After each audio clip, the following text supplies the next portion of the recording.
इंसान जो महान होता है क्या वो ही इंसान महान होता है। सब लोग नहीं जानते, कई हजारों टीचर रह चुके हैं।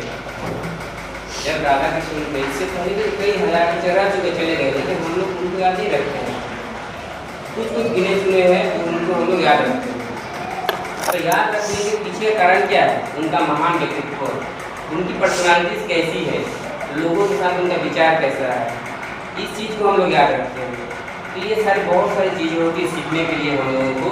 उनका व्यक्तित्व क्या था, क्यों वो महान बन गए, क्या था उनके अंदर में। हर इंसान के अंदर में अच्छाई और बुराई होती है, तो हमें इंसानों का जो अच्छा चीज़ होता है उसको सीखना चाहिए, ताकि हम अपने समाज को क्या कर सकें, आगे बढ़ा सकें। अगर हम लोग समाज को आगे बढ़ाते हैं, इसके साथ साथ अपने आप को खुद को आगे बढ़ाते हैं। हम लोग एक देखा जाएगा तो एक टीचर, स्कूल और छात्र एक परिवार है, ठीक है। ये क्या है? एक परिवार है। परिवार में किस तरीके से हम लोग मिल के रहते हैं एक साथ, उसी तरीके से हमारा स्कूल एक घर है, हमारा जिस तरीके से हमारा अपना अपना घर है। तो स्कूल में जो टीचर्स और स्टूडेंट्स हैं वो एक परिवार की तरह रहते हैं। जो इस चीज़ को समझ जाता है वो अच्छे से रह पाता है। अब जिस तरीके से चूँकि हम लोग घर में कैसे रहते हैं, अपने विचारों को अपने गार्जियन को क्या कर सकते हैं, जब भी कोई समस्या आती है तो बिना हिचकिचाए बता सकते हैं हम लोग, या फिर कोई हमारा जो क्लोज दोस्त होता है, मित्र रहता है, उसको हम लोग बता देते हैं।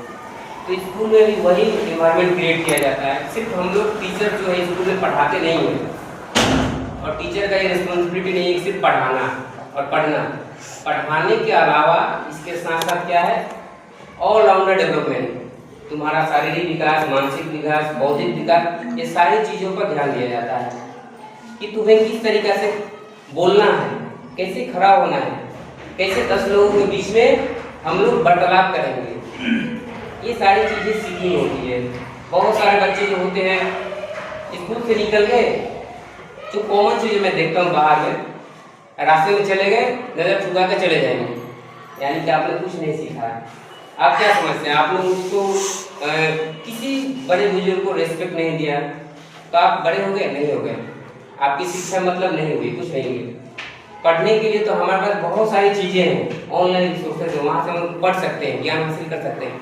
लेकिन ज़िंदगी का जो असली ज्ञान होता है ना, वो इंटरेक्शन के द्वारा ही होता है। और जो शिक्षक होते हैं, जो अनुभवी शिक्षक होते हुए आप लोग साथ में साझा करते हैं। जब भी देखो कोई क्लास चलता है ना, कोई भी टॉपिक में जब डिस्कशन चलता है हम लोगों का, चलता है ना, तो सिर्फ डिस्कशन ही नहीं चला, उस टॉपिक के बारे में वो टीचर नहीं बताते हैं, बताते उसे